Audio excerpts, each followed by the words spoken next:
Hey guys, we are back for another video. This time we're featuring some Helltide event in Diablo 4. Now Helltide is going to be something that will unlock after you finish the main campaign. Now as you can see, you can tell if a Helltide is up because the entire place will turn to red, and then it will give you a timer on top of that as well. They'll be here for an hour, then they'll take an hour break, and then they'll come back on again after that. So pretty much every other hour. You can do this in normal mode, you can do this in nightmare mode when you're ready for that, or even in the final world tier as well, world tier 4 content, which would be Torment. This content will scale just like any other content to your level. However, if it's your first time in, for example, world tier 4, you might be entering this at a very low level. So the creatures within will be a lot higher than what you may be up for.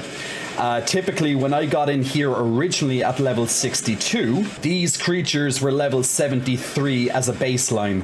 They are now level 76, so it seems to be they'll always be at least one level higher than me. My best recommendation just for Helltides alone is going to be grouping up with someone, whether it's a friend or just someone that you find while running around the zone. Now, the unique thing to Helltide zones are these chests and cinders. Now, cinders will be rewarded most of the time when you kill creatures within the Helltide.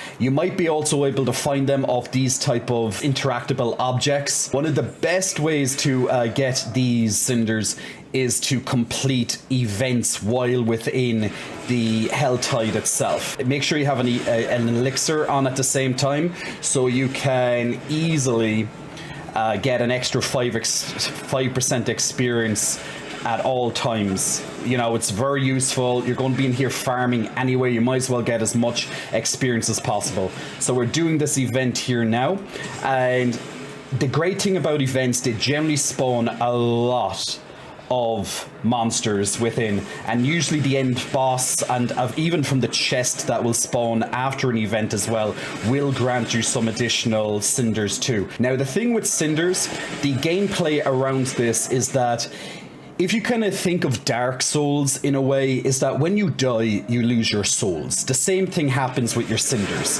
However, you only lose 50% of them. Now, unlike Dark Souls, you don't unfortunately get to run back and collect them. Once you die, they're gone forever. So try your best to limit how many times you die, or just don't die at all. Because, you know, when you have a lot of cinders, it does increase the intensity that you're like, oh, please don't die, please don't die. And particularly when you're lower levels, it's quite easy to die in these. The most dangerous two monsters, in my opinion, outside of potential bosses, would be charging enemies. There's one particular, I forget what they're called, but there's one particular like mammoth enemy that loves to charge almost off screen sometimes, and he'll just run in and kill you in one hit, particularly at lower levels. Succubi as well, or you know, succubus but plural, they also can be quite nasty. Now while you're in the Helltide, just be very careful. These can easily one-shot you at lower levels. What I have found as well, when you're on inclines such as hills, when you're running up hills and ramps, the full animation, now this might get patched in the future, but the full animation of this meteor effect will show. So you might be running up a hill and you'll get hit, and that's very unfair. But so just be extremely careful when you notice these meteors spawning. You can see how fast the cinders are piling up for me. My experience is decent as well. One of the most important things, one of the biggest tips I can tell you is to look at this website here. It's called Helltides.com. Now Helltides.com is a community driven website that tells you when Helltides are spawning, how long is left, and also people from the community will be updating to find where the chests are. In particular, these chests here, these are called mystery chests. Now the more upvotes they have is pretty much a good sign to know that a mystery chest is there. There we go. So we'll see now. There's usually a couple of creatures loving to guard that. Also, if you're trying to open a chest, if you get hit, it will stop the collection. So just make sure you kill everything around it. Be very careful that you don't die at the last moment as well. There's nothing worse. I've seen People die just as they're about to open the chest, and they'll lose half of their cinders. And here we go, Gift of Mysteries. These are probably the best chests you can find. So these chests can, there's different types of chests. Now the Gift of Mysteries costs 175, so quite a chunky number. There's usually 2, maybe 3 that spawn per Helltide, and you can see why they're valuable. You usually get about 3 or 4 legendaries guaranteed, plus some extra potions, just in case if you need some specific demon slaying potions, which obviously will help during the Helltide. That's what I should be using. I don't know, am I even using that? Okay, I'm using a resistance one. I just pretty much clicked on one.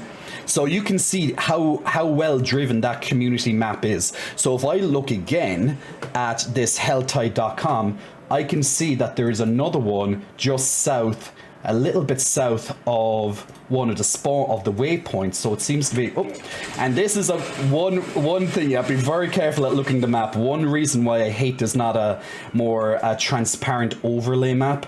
Each item has certain chests. So there's protection chests, which will have armor in them, and then you'll also have weapon chests, and they can have 1 or 2 handed. Here's another Gift of Mysteries, which I'm going to mark this on my map just in case I forget it. So I'm going to try and get as many cinders as I can within the next 10 minutes. So I have just over 100 to go, and hopefully I'll be able to get that. So I try my best to aim for 2 of these mystery chests every single time. Once again, if you can even find someone out doing this content at the same time as you, that's the best way to do it, because you clear things a lot faster. There's strength in numbers. Be very careful of these. Look, see how some of the animation doesn't even properly show. Now this is a Gift of Rings, for example, 75 cinders. So armor and rings are the cheapest at 75. Then it will go up to 125, I believe, for one-handed weapons, 150 for a two-handed weapon. It's not guaranteed legendary. You have to understand that. In these chests, it's not guaranteed that even if it's a specifically aimed at chest, it's not guaranteed that you will get a legendary in it. Hoping it's going to be a legendary ancestral item, right? But you might not even get that. You might just get a rare as your reward, and you spend 75 cinders if it was armor or rings. I think amulets are 100 or 107, or maybe they're 125. I'm trying to remember off the top of my head. So you're going to put in all this extra work only for a chance it may not be a legendary. Now it's a very high chance it will be a legendary, probably like 70-80% chance. So we should be able to see multiple again. See here, 5. We got 5. So I'm not joking. 5 guaranteed legendaries this time. I'm just going to throw out a couple of spaces. I can always come back and recollect them anyway. And that's pretty much it, guys. That's Helltides in a nutshell. 15 legendaries, and out of those 15 we got 1, 2, 3. We got 3 ancestrals. Now whether any of these are maybe nice for you or not, hard to say. I doubt any of these are going to be an upgrade for me, but maybe I can take the legendary effect of it. But I don't think anything's really much of an upgrade for me right now. But at least on very quick inspection. But still, either way, that's a great amount of loot.